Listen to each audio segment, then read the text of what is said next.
Good day, everyone. I'm Jennifer Mindanelio. So today, we're going to talk about the standard form of the four types of conic sections, which is the circle, ellipse, parabola, and hyperbola. So first, we're going to define what is a conic section. Conic section is a particular class of curves which oftentimes appear in nature and which have applications in other fields. One of the first shapes we learned is a circle. And now we're going to talk about the standard form of the circle. A circle is the set of points in a plane that lie a fixed distance called the radius from any point called the center. The diameter is the length of a line segment passing through the center whose endpoints are on the circle. In addition, a circle can be formed by the intersection of a cone and a plane that is perpendicular to the axis of a cone. So the fixed point here is the center. The fixed distance called the radius and the length of a line segment passing through the center whose endpoints are on the circle is the diameter. So this is the first example. Center at the origin and radius is 4.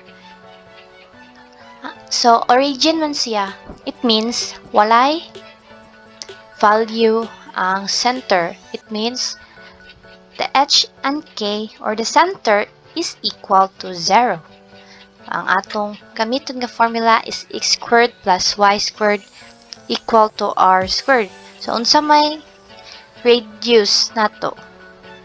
4 atong radius. So 4 squared is equal to 16. Then mao ni siya ang atong graph. Connect lang ang dots. Then a center which is the 0. Number 2, center is negative 5 and 3. The radius is 7. So atong gamiton nga formula, standard formula is x minus h to the power of 2 plus y minus k to the power of 2 equal to r squared. So change the value of h and k. Mao na ang atong center.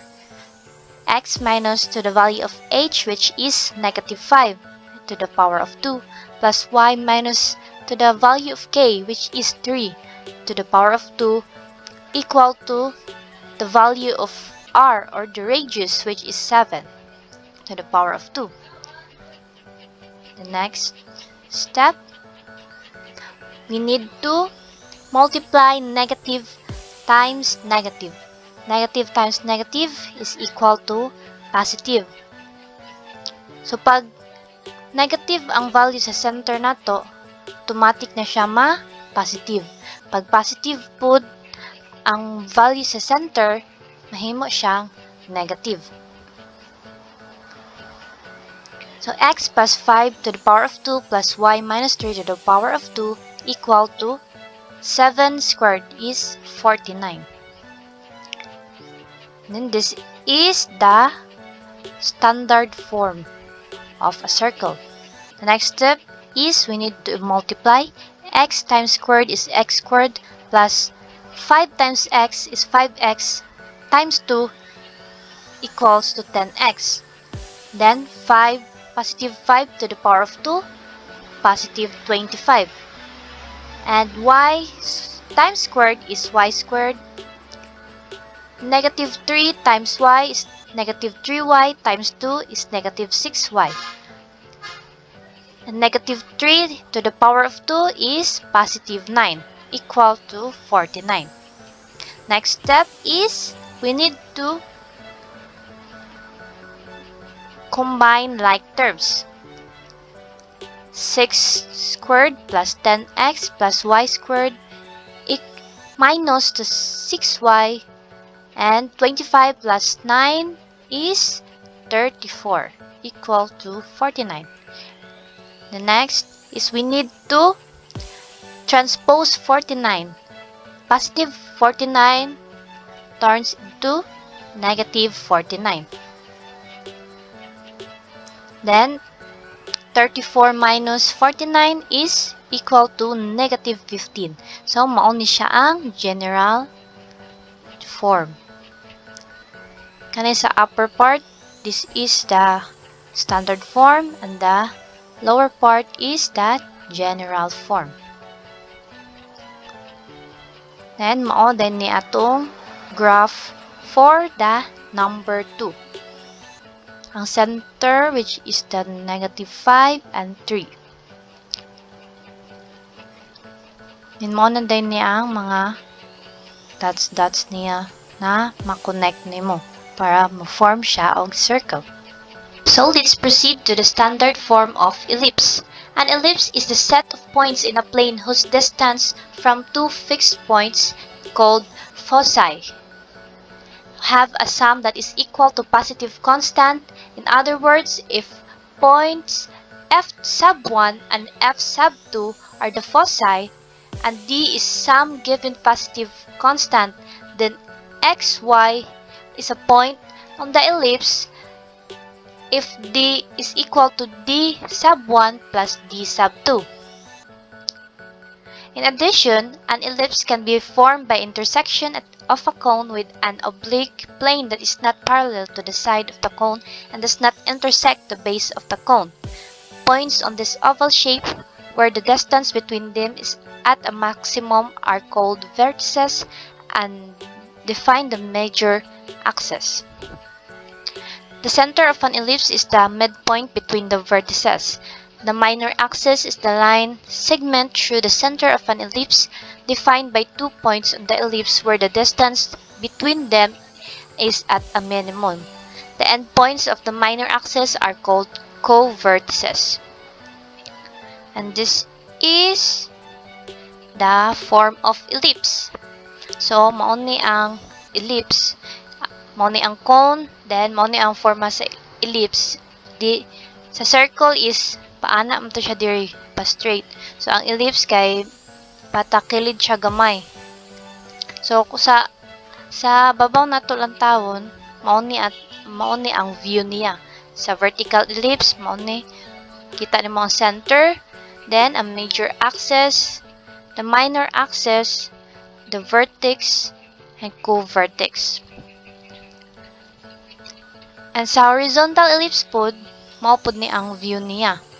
Dini ang minor axis, ang major axis, o ang co-vertex. This is the standard formula of the ellipse.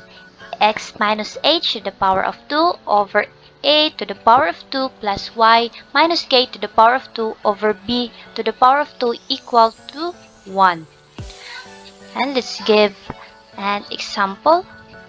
If the center is 1 and 6,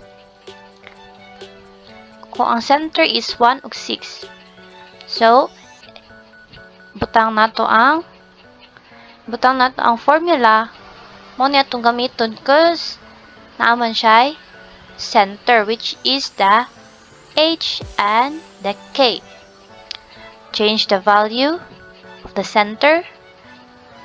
X minus 1, y minus 6.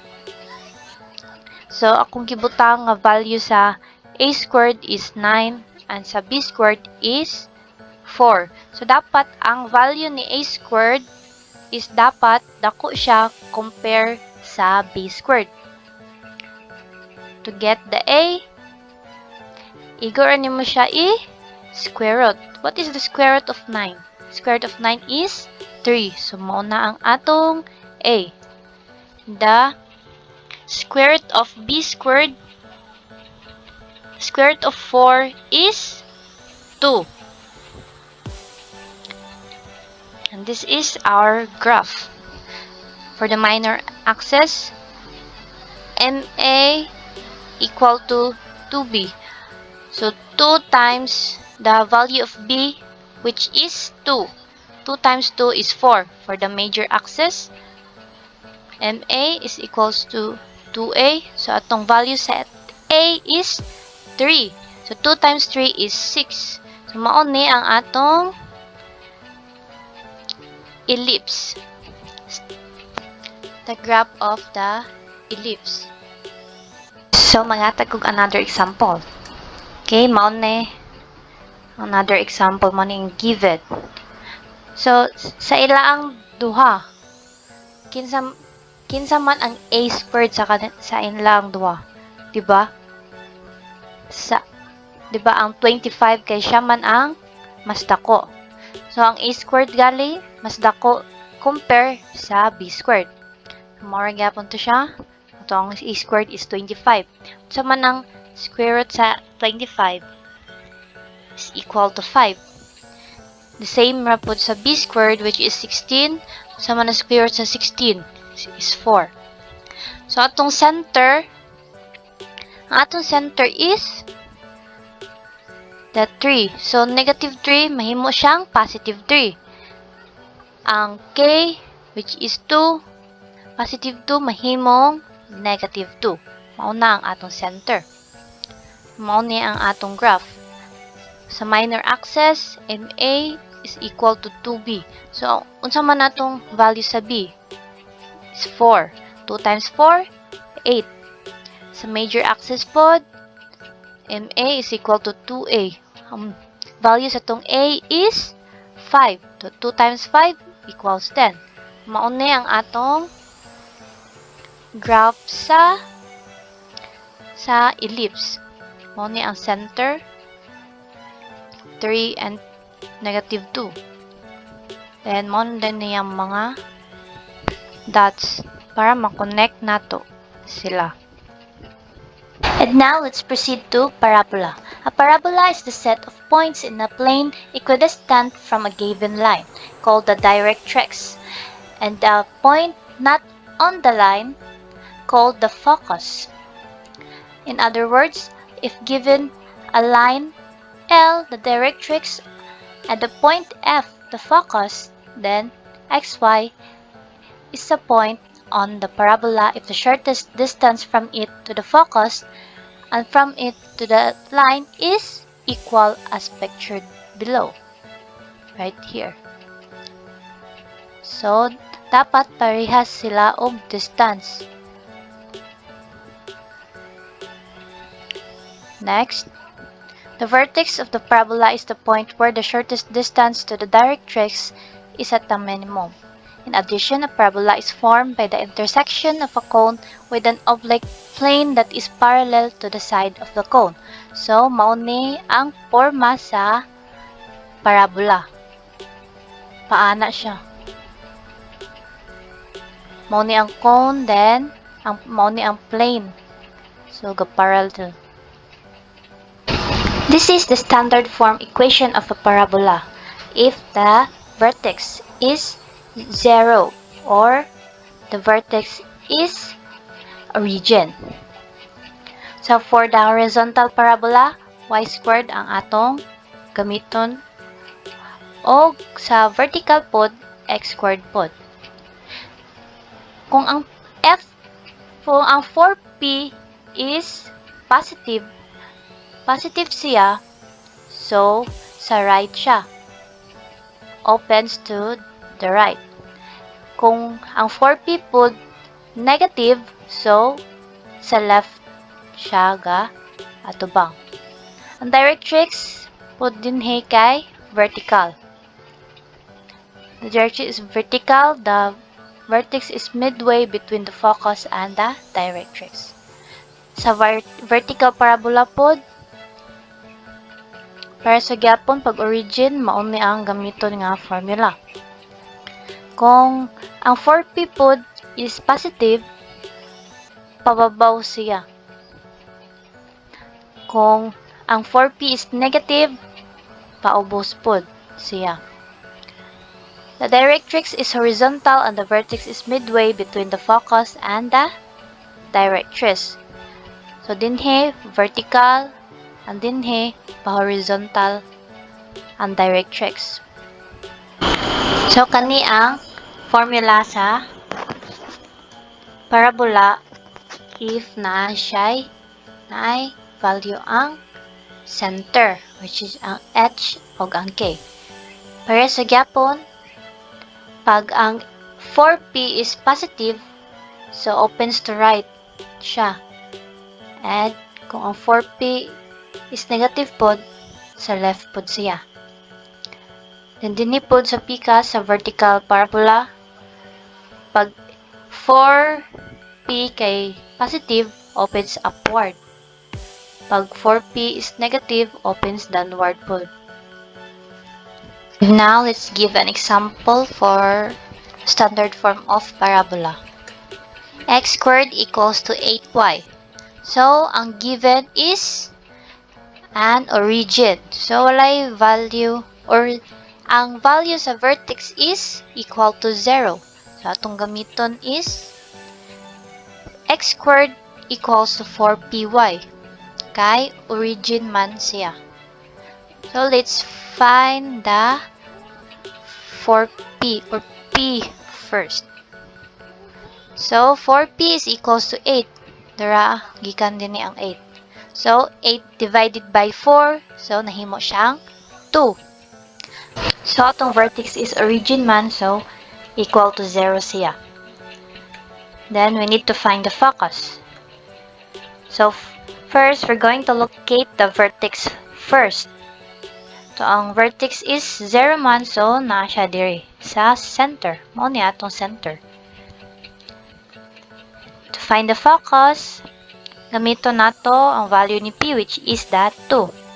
Kay positive man ang 4p, expected na open upward siya. Opens upward. Iyang parabola. So, ang focus man daw is dapat naa sa sulod sa parabola. So, it means pa-upward iyang focus. So, our focus is 2 and let's count 2 units gikan diri sa point sa vertex. 1 and 2. So, diri siya sa 2 na locate. So, ang coordinate sa 2 is ang 0 kay ang 0 is naman siya sa x. So, ang 2 pod na po siya sa y. So, iyang coordinate is si 0. So, ang focus is 0 and 2. So, find the endpoints. So, sa endpoints na punta. Find the endpoints. Si 8, gamitin nato si 8. So, i-divide lang nato si 8 sa 2. So, 8 divided by 2 equals to 4. Mag-count tagikan ka focus. Mag-count tag 4 units. 1, 2, 3, and 4. So naa siya sa negative 4 na locate. So, ang first nato nga endpoints is the negative 4 and si positive 2. And sa dihin na punta sa pikas. Mag-count gyapon tag 4. Gikan sa point ni 2. 1, 2, 3, and 4. So, na siya sa positive 4. Dapat balance, dapat parehas ang distance nila sa focus. So, ang atong ikaduha nga endpoints is the positive 4 and si positive 2. So, i-connect na to siya and pa-upward, opens upward siya. Mao ni ang example sa parabola, standard form of parabola. And now let's proceed to the standard form of hyperbola. A hyperbola is the set of points in a plane whose distances from two fixed points called foci has an absolute difference that is equal to a positive constant. In other words, if points f sub 1 and f sub 2 are the foci and d is some given positive constant, then xy is a point on the hyperbola if d is equal to d sub 1 minus d sub 2. In addition, a hyperbola is formed by the intersection of a cone with an oblique plane that intersects the base. It consists of two separate curves called the branches. So, mao ni ang branches. Kaning duha. Points on the separate branches of the graph where the distance is a minimum are called the vertices. So, kaning distance niya, mao ni ang vertices. The midpoint between a hyperbola's vertices is the center. Kani, may center. Unlike a parabola, a hyperbola is asymptotic to certain lines drawn through the center. So, mao ni ang forma sa hyperbola. Duha ka branches. So, mao ni ang cone, then mao ni ang plane. Hyperbola is kaning duha sa upper o dinhi sa lower. So, duha siya ka branches. Iyang forma is ing ani. And now, this is the example for hyperbola. Y squared over a squared minus x squared over b squared equals to 1. So, mao ni ang atong formula. So, kung gihatagan og value si a squared o b squared, kung gihatag is 16 and 9. Para makuha si a, so dapat man dako ang a squared sa compare sa b squared. So, 16 is greater than 9. What is the square root of 16? Square root of 16 is 4. So, atong a is 4. Sa b squared pod, square root of 9 is 3. So, ang pagkuha sa c, square root lang si 16 o si 9. 16 plus 9 is 25. What is the square root of 25? Square root of 25 is 5. So, mao na ang atong c. Our center is 0. Kay origin man siya. Origin man ang atong problem, so it means ang atong value sa atong center is equal to 0. So, pangitaon na to si foci. Ang f sub 1 na to is 0 and negative 5. Ang 5 kay gikan din ni sa c. So, mahimo siyang negative 5. Ang f sub 2 na to is 0, 0 and positive 5. Gikan gyapon din siya sa c. And for the vertices, ang v sub 1 na to is 0 and kaning 4 is gikan sa a. Mahimo siyang negative. And for the v sub 2 is 0. Ang 4 pagikan gyapon sa a but positive siya. For the equation of the asymptotes, ang formula is y equals to positive negative a over bx. So, ang atong value sa tong a is 4 and ang value sa b is 3. So, mauna siya ang equation of asymptotes. For the graph, first, we will locate nato asa dapit si center. So, ang center kay 0 man, so naa siya diri. So, the vertices, foci. The f sub 1 is 0 and negative 5, so naa siya diri. And for the f sub 2, diri po siya sa babaw, which is the positive 5. And for the vertices, 0 and negative 4. Dara, si negative 4. And for the v sub 2,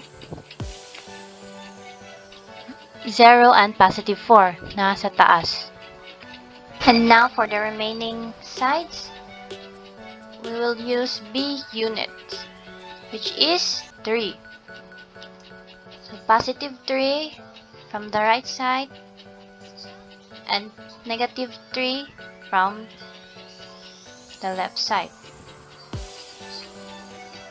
So we will draw a line in the center. May mabawaan na to ang asymptotes. Kung asa siya taman. Para dili siya magbangga. Then, ang equation of asymptotes, tara, y is equals to 4 over 3. And y is equals to negative 4 over 3 x. Then, mag-draw na din ta for the graph. Ano din siya. And then, sa obos. So, muna na siya ang forma sa hyperbola.